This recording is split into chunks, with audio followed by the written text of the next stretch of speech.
Que le Seigneur nous bénisse abondamment encore ce matin. Je disais à quelqu'un que l'Éternel nous bénisse encore ce matin. Alléluia.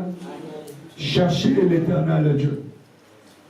Je veux dire à quelqu'un, cherchez l'Éternel. Alléluia. Cherchez l'Éternel parce qu'il est proche de toi. Dis avec moi, Dieu est proche de moi. Dieu est proche de moi. Alléluia.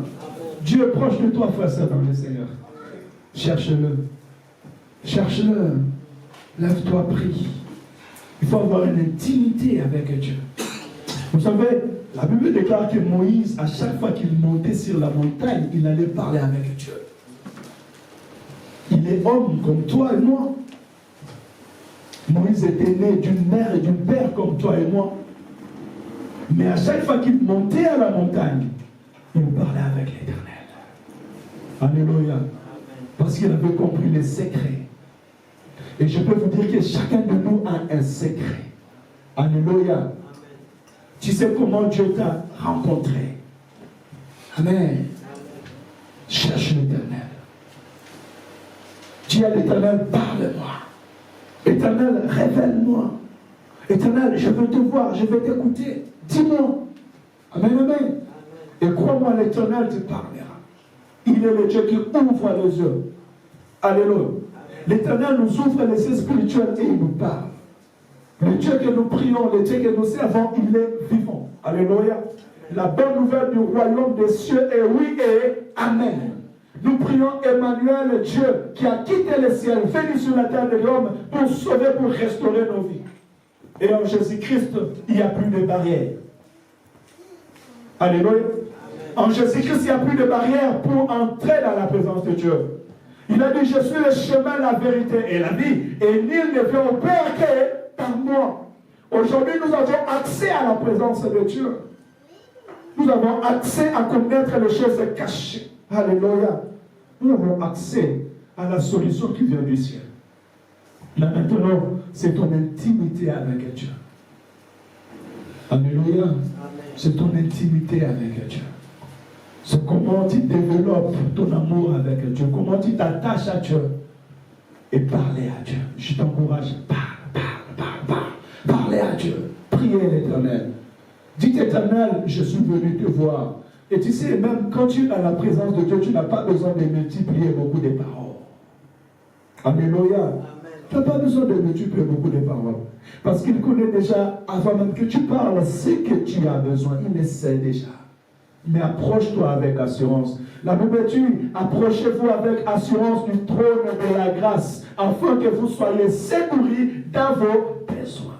Même dans ta chambre, approche-toi avec assurance devant Dieu. Dis, Éternel, je veux te parler. Éternel, je veux comprendre ce qui se passe. Éternel, j'ai besoin d'une solution ce matin, à cet instant.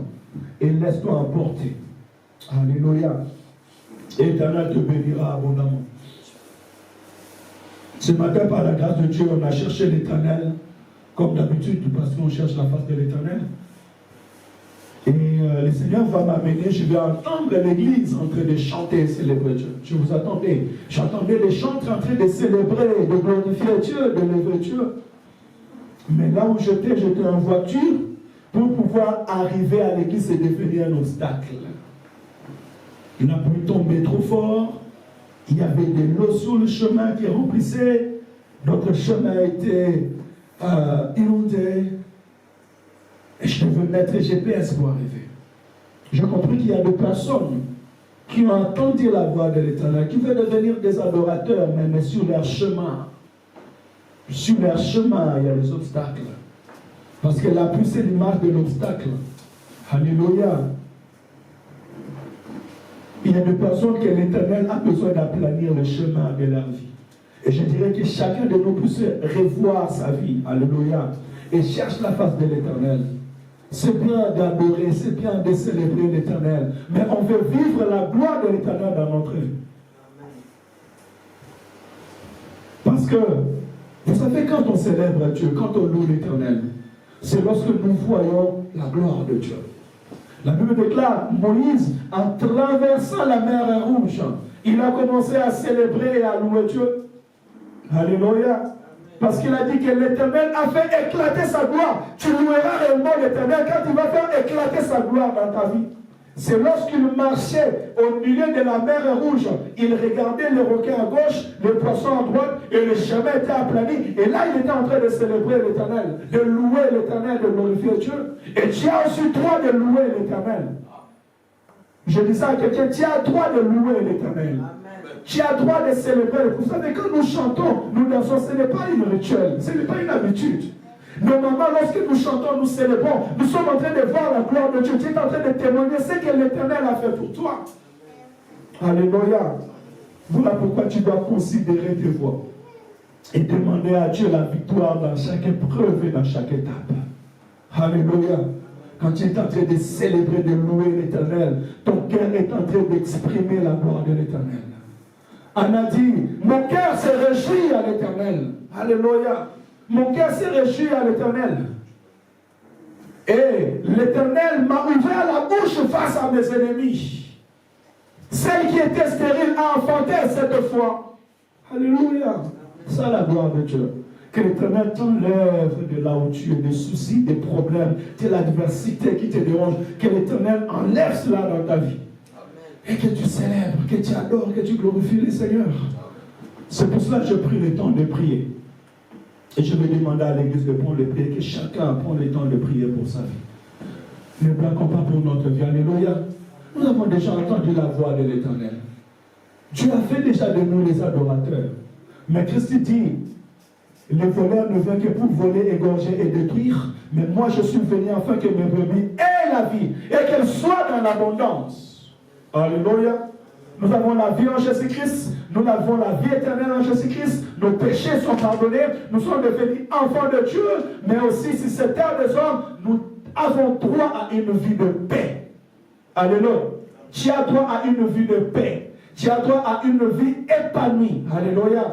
Tu as droit au mariage, tu as droit au travail, tu as droit à la stabilité, tu as droit à l'épanouissement, tu en as droit. Tu as droit à la stabilité de la vie. Parce que c'est ta vie qui va témoigner la gloire de l'Éternel Dieu. Jésus-Christ a dit, tous ceux qui auront laissé leurs femmes, leurs enfants, leur travail, tous ceux qui auront abandonné des choses sur cette terre des hommes pour me suivre, premièrement, ils hériteront le royaume de Dieu. Et sur cette terre des hommes, je leur donnerai des enfants, je leur donnerai la famille, je leur donnerai la vie. Alléluia. Donc nous servons Dieu pour vivre aussi la gloire de Dieu sur cette terre des hommes. Ainsi que l'Éternel a plané ton chemin. Et que l'Éternel ôte tout obstacle. Et si tu vois les obstacles dans ta vie, commence à prier. Dis Seigneur, enlève cet obstacle. Enlève ces problèmes qui me dérangent. Enlève l'instabilité. Le Dieu de la Bible, c'est le Dieu d'Israël, c'est le Dieu de Jabet. La Bible dit que Jabet souffrait. Jabet était une personne qui souffrait. Jabet était une personne qui passait des temps difficiles. Mais il s'est mis à prier. Alléluia. Il a cherché la face de Dieu. La Bible dit, Jabet a dit, Seigneur, si tu fais de sorte que je ne sois plus dans la souffrance, si tu repousses mes limites. Et la Bible dit que Dieu exauça à la prière de Jabet. Ça veut dire qu'à un moment, tu dois prendre une décision dans ta vie de chercher la face de Dieu. Alléluia. D'être sérieux toi-même avec la face de l'Éternel. Et notre Dieu, il est le Dieu de l'exaucement.